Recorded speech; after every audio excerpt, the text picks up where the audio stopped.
Life Basics isinalin sa Tagalog 2024. Ang aking ama ay mayroong 70 taon ngunit tila 73 taon na. Ngunit tila maikli sa kanyang tila napakatagal na buhay na 73 taon, ito ay maikli dahil tila wala pang sapat na oras. Ang lumang tipan ay nagbibigay sa atin ng isang pananaw sa ilang mga tao na nabubuhay ng 5, 6, 7, 8, 9 na daang taon. Kung may pagkakataon akong magtanong, itatanong ko kung bakit tayo nabawasan ng panahon. Hindi ba't magandang tanong iyon kung may pagkakataon kang magtanong? Isipin mo ang 7, 8, 9 na daang taon upang mapanood ang henerasyon pagkatapos ng henerasyon, manatiling malusog at mabuti. Ibig sabihin, kailangan mong maging malusog upang makarating ng 900, kailangan mong uminom ng iyong bitamina. Binibigyang pansin ko ang Biblia, binibigyang pansin ko ang bitamina, gumagawa ako ng mabuti ngayon, kaya ang susi ay ang oras ay mahalaga. Ngayon, hayaan mo akong ibigay sa iyo ang paglalarawan ni Bill Bailey ng oras. Ang buhay ay hindi lamang pagdaan ng panahon, ang buhay ay isang koleksyon ng mga karanasan, ang kanilang kadalasan at ang kanilang pagnanasa. Ang buhay ay hindi lamang pagmamasid sa pagtakbo ng orasan, ang buhay ay isang koleksyon ng mga karanasan, ang kanilang pagnanasa at ang kanilang kadalasan. Nang mamatay ang aking kaibigan na si Mark sa edad na 44, sinasabi ng iba na masyadong bata pa para mamatay. Ngunit ano kung nabuhay siya ng 4 na buhay sa isa? Maaaring hindi masyadong bata, kaya narito ang kailangan mo. Anuman ang tagal ng iyong buhay, ito ang nais mong punuin ng mga karanasan at ang pagnanasa ng mga ito. Karanasan, ngunit ngayon, ay pag-usapan natin ang pamamahala ng oras. Narito ang isa sa pinakamahusay na ating tinalakay kanina. Kailan dapat simulan ang pagtatayo ng hotel na ito? Sagot, kapag natapos mo na ito. Ngayon, isulat mo ito sa pamamahala ng oras. Kailan dapat magsimula ang araw? Kapag natapos mo na ito. Planuhin ang araw sa pinakamahusay na paraan na maaari mo, na may maraming espasyo para sa pag-improvisa at mga sorpresa at lahat ng mga bagay na nangyayari sa buong araw. Ngunit kung naghanda ka ng isang mabuting produktibong araw, simulan mo ang araw na iyon.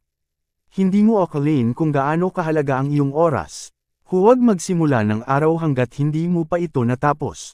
Narito ang susunod, huwag magsimula ng linggo hanggang hindi mo ito natapos. Ngayon, ang pagplano ng isang linggo ay isang magandang hamon. Susunod, huwag magsimula ng buwan hanggang hindi mo ito natapos.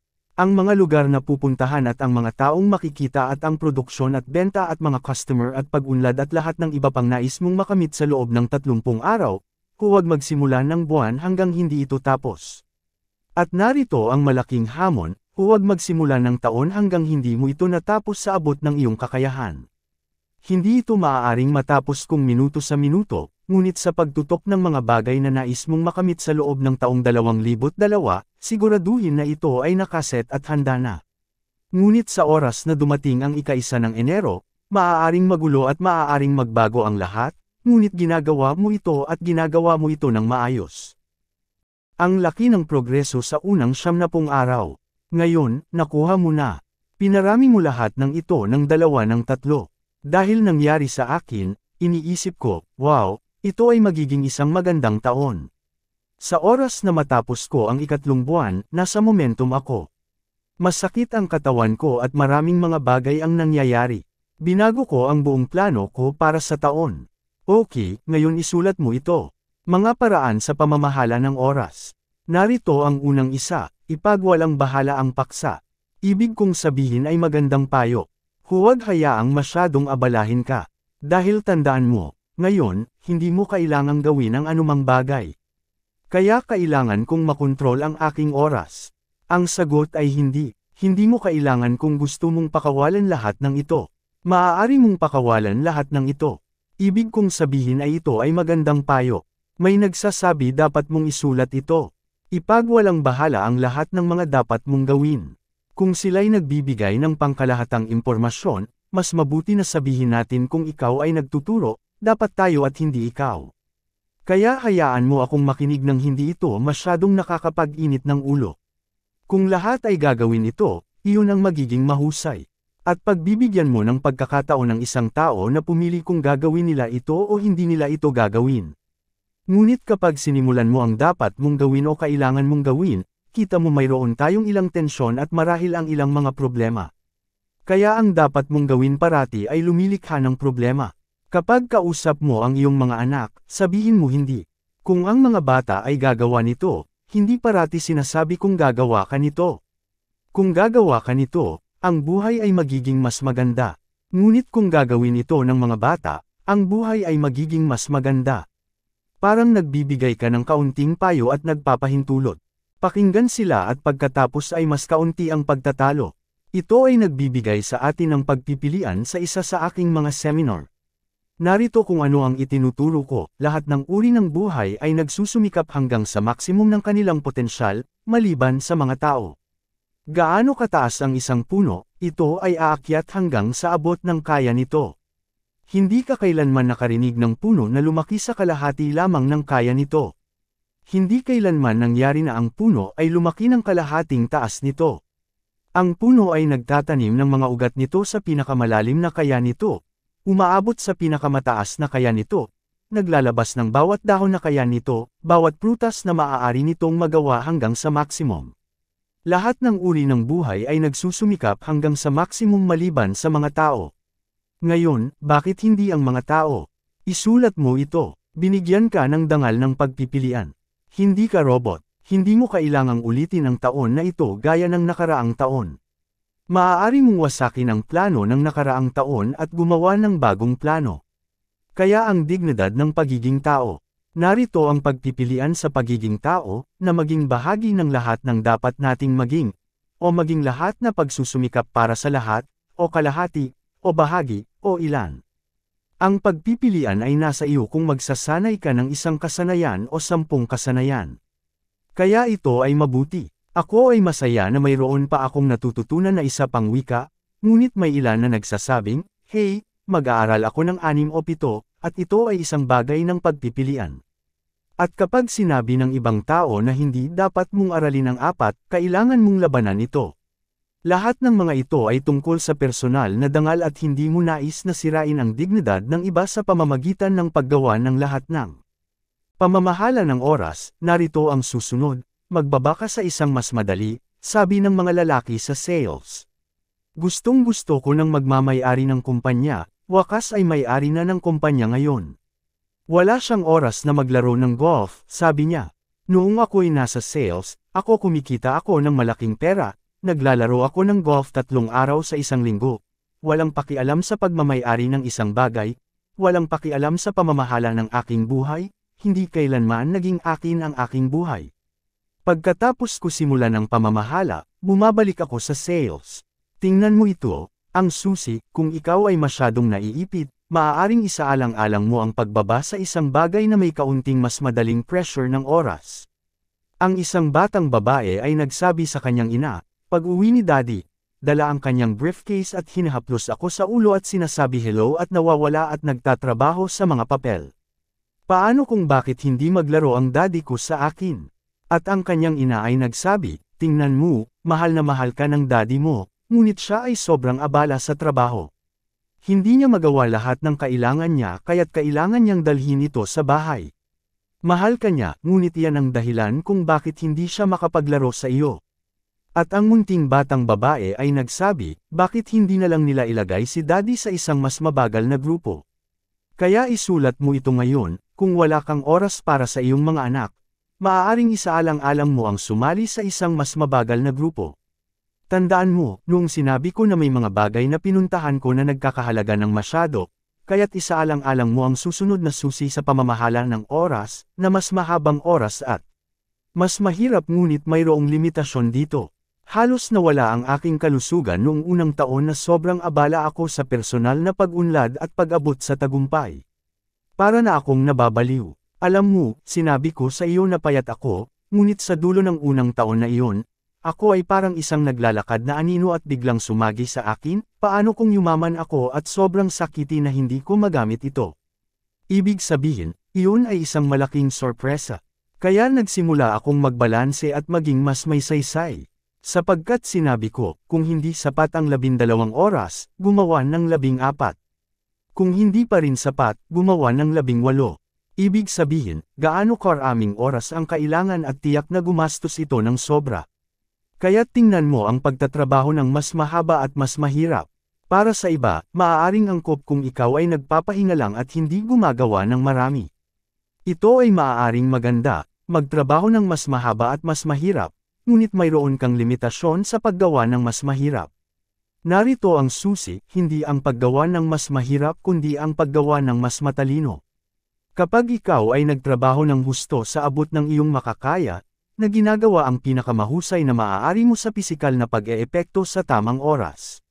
Ngayon narito ang pinakatindi sa pamamahala ng oras, at iyon ay maging mas bihasa ka lamang.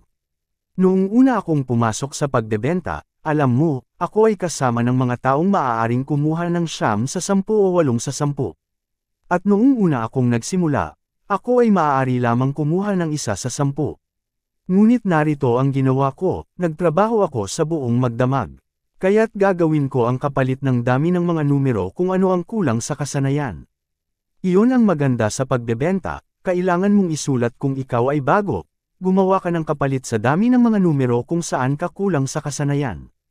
Ngayon, kapag mas bihasa ka na, maaaring bumaba ang mga numero dahil ngayon ang iyong kakayahan sa panghihikayat, at lahat ng iyon ay napakataas na, kaya hindi mo na kailangang maglabas ng maraming mga numero. Ngunit sa simula, kung gusto mong makipagsabayan o kung gusto mong talagang maging magaling, kailangan mong maglaan ng mga numero. Ngunit kung mas marami kang makuha mula sa iyong sarili, pagpapalawak pa ng iyong sarili, ngayon ang pamamahala ng oras ay nagiging mas madali na task. Narito ang susunod na bagay, o ikaw ang tatakbo sa proyekto, o tatakbo ito sa iyo. Napag-alaman ko, kapag nagsimula ka ng isang bagay, sa simula ikaw ang nasa kontrol, bigla, 1 taon mamaya, ito ang nasa kontrol. Ang ilang kumpanya na sinimulan ko, sinasabi ko sa iyo, ako ay nasa kontrol, ilang taon mamaya, ako ay nawalan ng kontrol. Sa simula, ako ay may kontrol, sa ilang taon mamaya, ito ang may kontrol sa akin. Walang sapat na oras, ako ay abala sa pag-try na gawin ang lahat ng mga ito. Kaya narito ang bahagi ng susi na kumuha ng kontrol. Kaya't gagawin ko ang kontrol ng aking kalusugan. Isa sa aking mga album ay may pamagat na kumuha ng kontrol sa iyong buhay, kumuha ng kontrol sa iyong oras, kumuha ng kontrol sa iyong mga mapagkukunan, na pag-uusapan namin sa susunod. Kumuha ng kontrol sa iyong kalusugan. Ikaw ang responsable dito. Hindi ito isang kinakailangan ng lipunan na hindi ka magkaroon ng heart attack at alagaan ang iyong pamilya. Iyon ay hindi isang kinakailangan ng lipunan, ngunit dapat mong gawing isang kinakailangan ng iyong sarili. Hindi nangangailangan ng lipunan na magtayo ka ng pinansyal na pader sa paligid ng iyong pamilya na walang makakapasok. Iyon ay hindi isang kinakailangan ng lipunan. Ito ay isang kinakailangan na iyong ipinapatupad. Sa iyong sarili, magtayo ng isang pinansyal na pader sa paligid ng iyong pamilya na walang makakapasok. Kaya ipatupad sa iyong sarili ang pag-unlad na ito sa pamamagitan ng pagiging nasa kontrol, pamamahala ng iyong buhay at kalusugan, hinaharap, at mga responsibilidad, at ang lahat ng iba pa. Sa susunod na tamang oras, ay sapat na oras upang makamit ang lahat ng iyong mga layunin. Isulat mo lang na sapat na oras ay sapat na oras. Kailangan kong matutunan na sapat na oras ay sapat na oras. Narito kung bakit hindi ang mga oras na inilalagay mo kundi ang iyong inilalagay sa mga oras. Kung sisimulan mong maglagay ng mas malalaking ideya sa mga oras na mayroon ka mamaya kaysa ngayon, sinasabi ko sa iyo, mamaya, hindi ka makapaniwala sa produktibidad na magkakaroon ng mga ideya na hindi mo maisip ngayon. 1 taon mula ngayon, sila ay magsisimulang damaloy, at kapag inideposito mo ang mga ideya na iyon sa mga oras na mayroon ka, patungo sa aktibidad, nagmumultiplies ng 2, 3, 5. Susunod, ang mahalagang pamamahala ng oras ay na naipaliwanag na natin ang unang isang nakasulat na mga layunin at pagkatapos ay gawin ang mga prioridad sa iyong mga layunin. Ano ang mahalaga ngayong linggo? Ano ang mahalaga ngayong buwan? Narito ang susunod na madalas na pagsusuri, lamang suriin ang iyong mga layunin upang tiyakin na ang iyong listahan ay gumagana para sa iyo.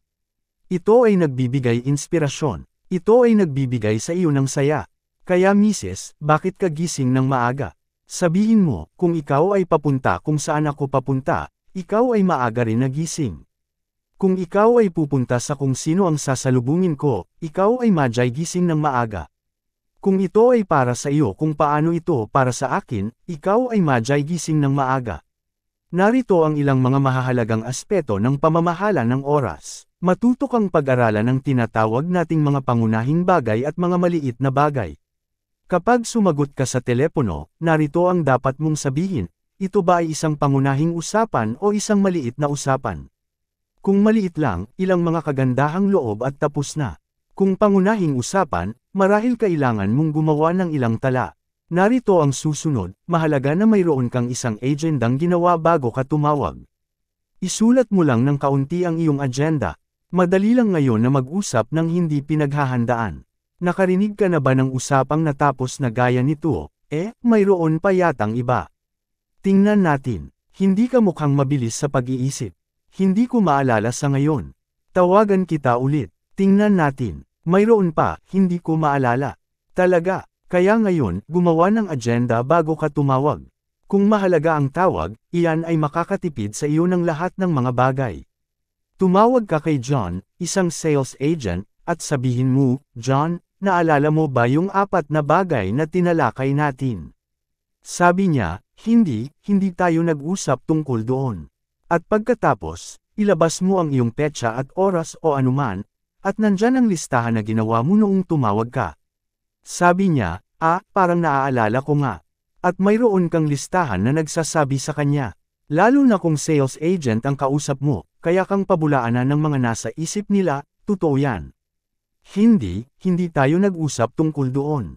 At kung wala kang konting patunay, sinasabi ko sa iyo, mawawala na iyon.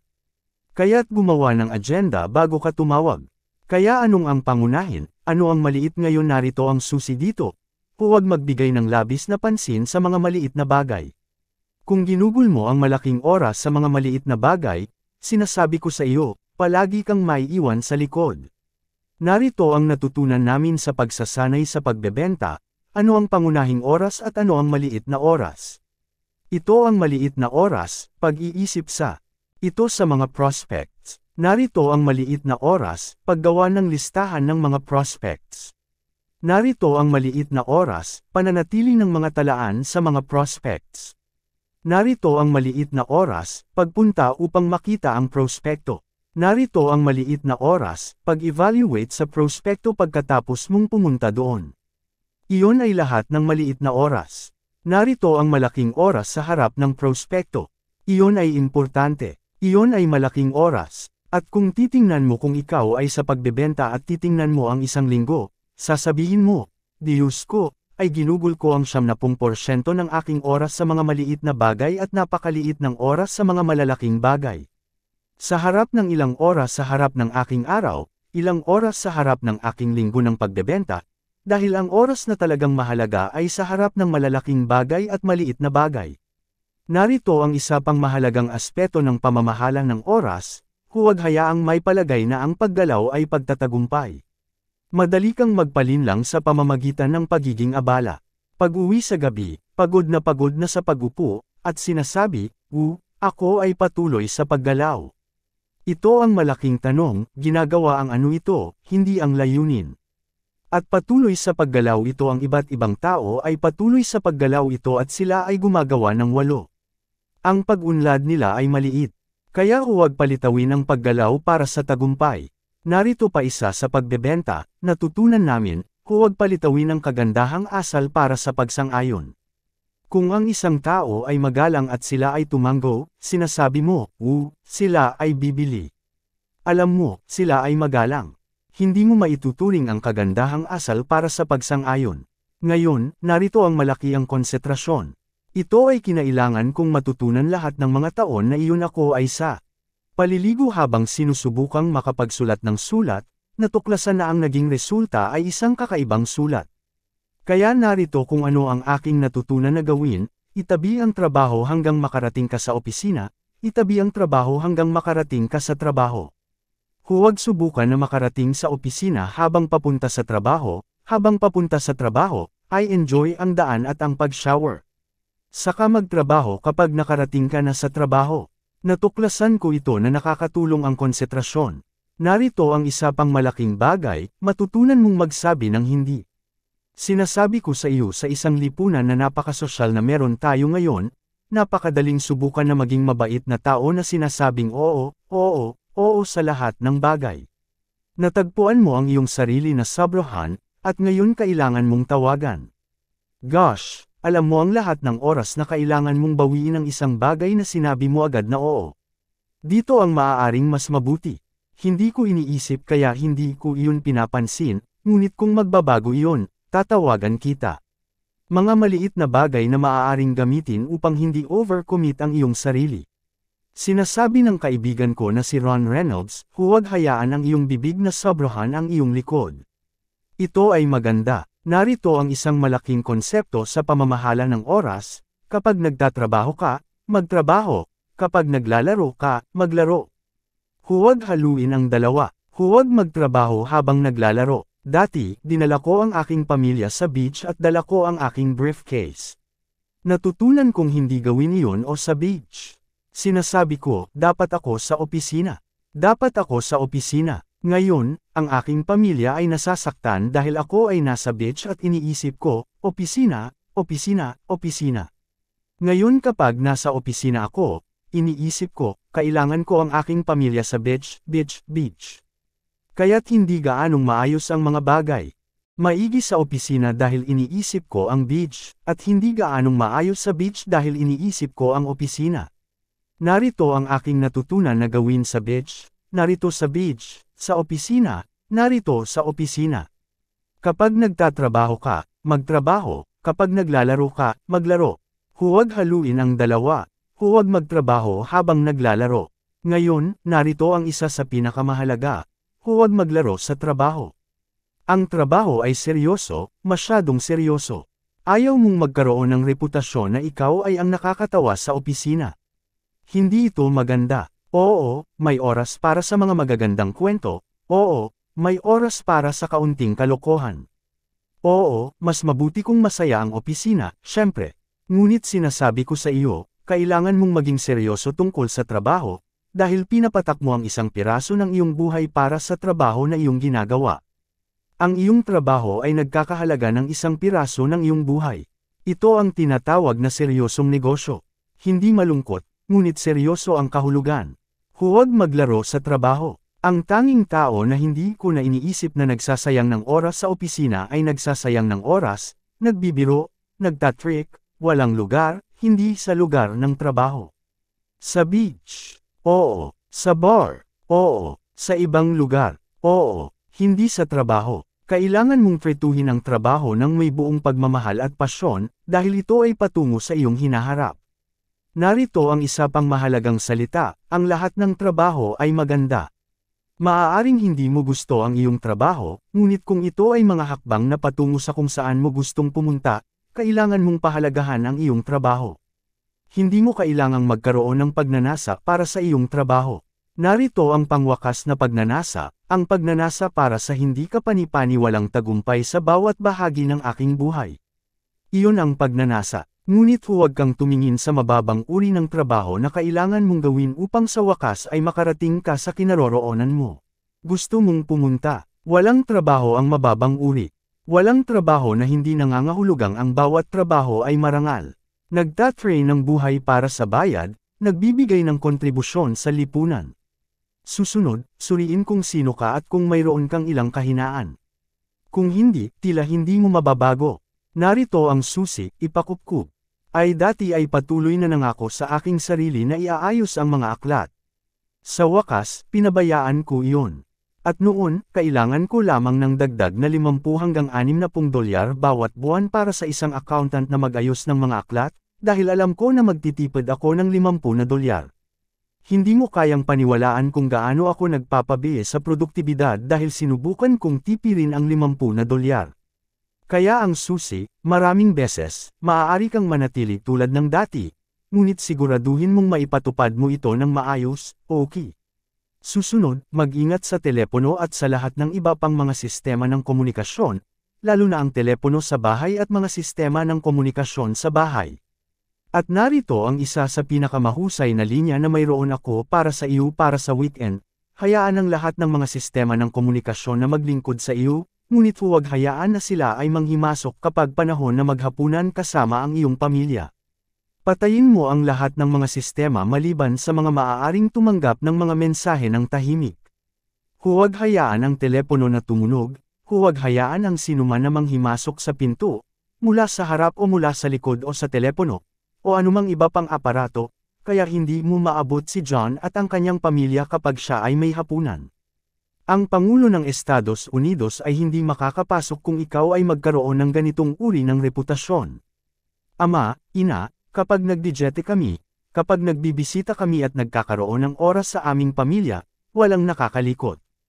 Kaya huwag hayaan ang mga matalinong maliit na aparato na magpatuloy sa pagkakalikot mo. Kailangan mong magkaroon ng isang lugar na synchronized, at ito ay mahalaga na hindi mo pinapapasok ang anuman para sa panahong iyon, okay?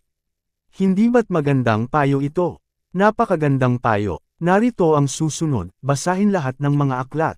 Alam mo, mayroon akong ilang tala lamang dito sa pamamahala ng oras ngunit kung mayroon kang ilang partikular na mga hamon, kung ikaw ay namamahala ng malaking organisasyon o malaking korporasyon, mayroon kang ilang mga hamon, maraming mga aklat ngayon. Narito ang kasunod, maging mas maingat sa mga bagay na maaaring nakawin ang iyong oras. Narito kung bakit, ang oras ay parang kapital, hindi mo maaaring hayaan na ang sinuman ay magnakaw ng iyong binhi ng mais, hindi mo maaaring hayaan na ang sinuman ay magnakaw ng iyong kapital, at hindi mo maaaring hayaan na ang sinuman ay magnakaw ng iyong oras. Dapat mong italaga ang iyong oras, at ang ilan sa mga oras na itinalaga mo, hindi mo dapat hayaan na ang sinuman ay magnakaw ng hindi malayang oras. Maaaring hayaan mong ang sinuman ay makialam at magnakaw ng kaunti at kumuha ng kaunti, ngunit hindi ang seryosong oras. Susunod, isa sa mga malaking tagapagligtas ng pamamahala ng oras ay matuto na magtanong ng maaga.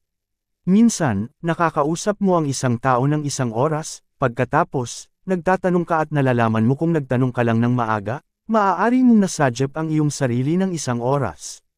Ang pagsasagawa ng mga tanong ng maaga ay makatutulong sa iyo na makarating agad sa problema. Ngunit kung basta ka na lang sisimulan ng pakikipagtalak, maaaring masayang mo ang 30 minuto o isang oras. Sa bandang huli ng oras, sasabihin mo kay John, ano ang talagang problema?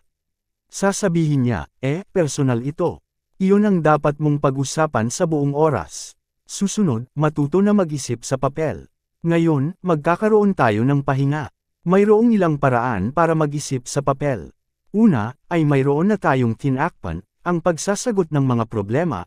Kunin mo mula sa iyong isipan at ilagay mo sa papel. Isa pang paraan ay ang pagtatakda ng mga layunin at paggawa ng mga listahan.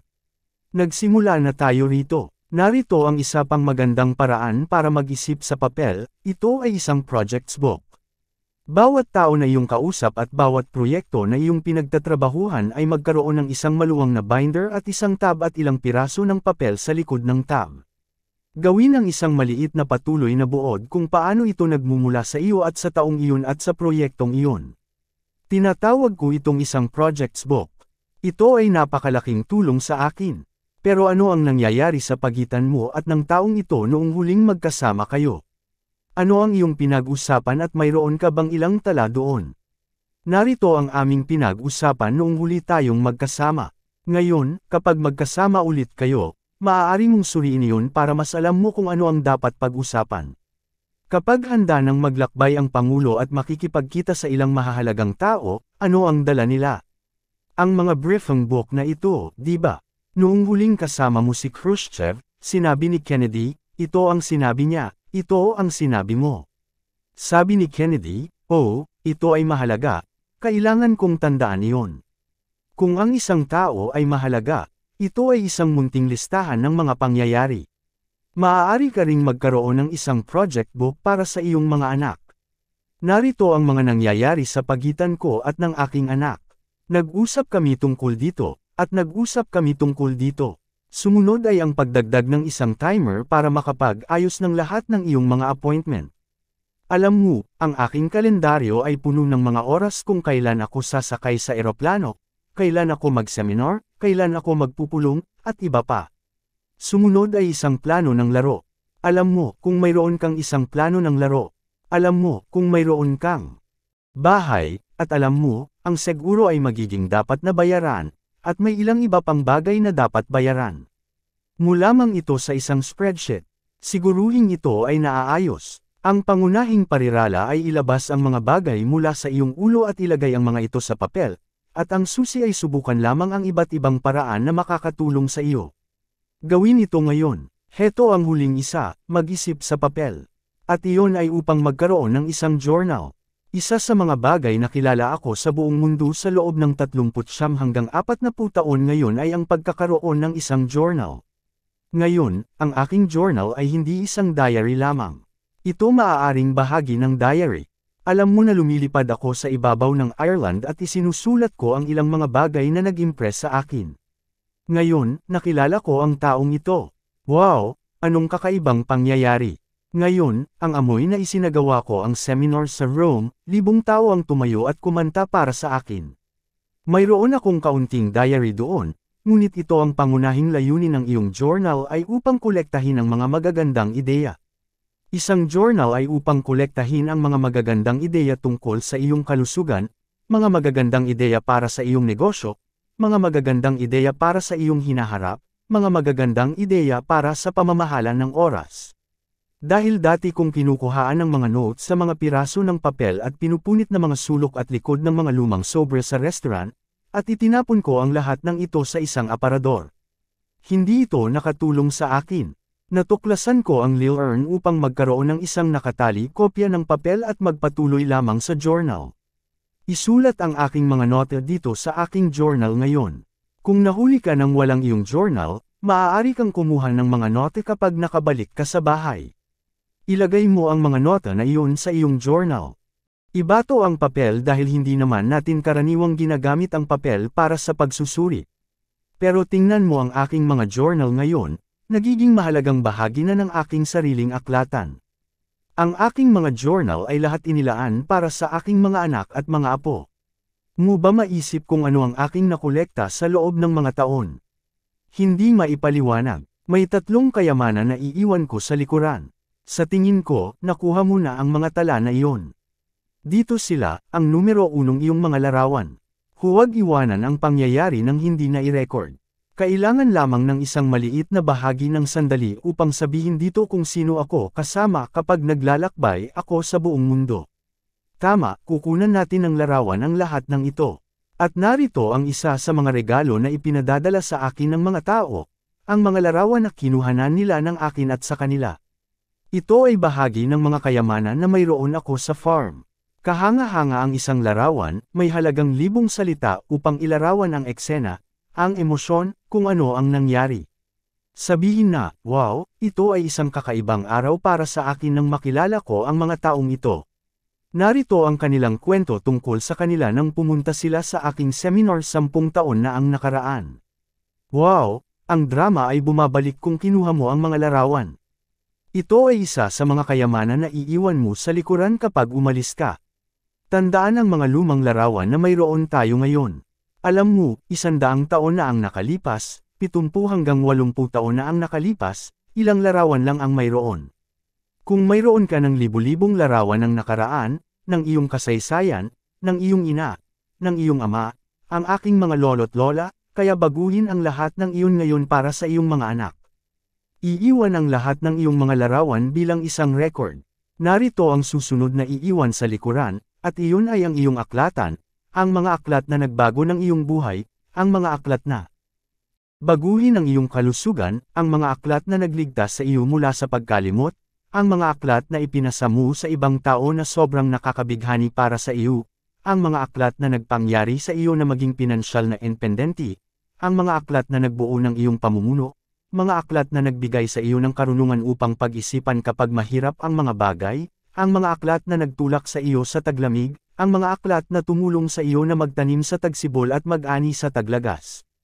Anong kayamanan na iiwan sa likuran kung gagawin mo ito? Narito ang sigurado, mas mahalaga ang iyong mga aklat kaysa sa iyong mga kasangkapan. Wow, Ngayon ang ikatlong kayamanan na iiwan sa likuran ay ang iyong mga journal, ang mga tala na iyong kinuha na tumulong sa iyo na mabuhay ang buhay tulad ng iyong ipinamuhay kahit matagal ka nang wala. Isang kayamanan na ang mga anak, mga apo, mga magiging apo pa ay matutuklasan na nakakangganyo, maaaring gamitin nila ito upang gabayan ang kanilang sarili.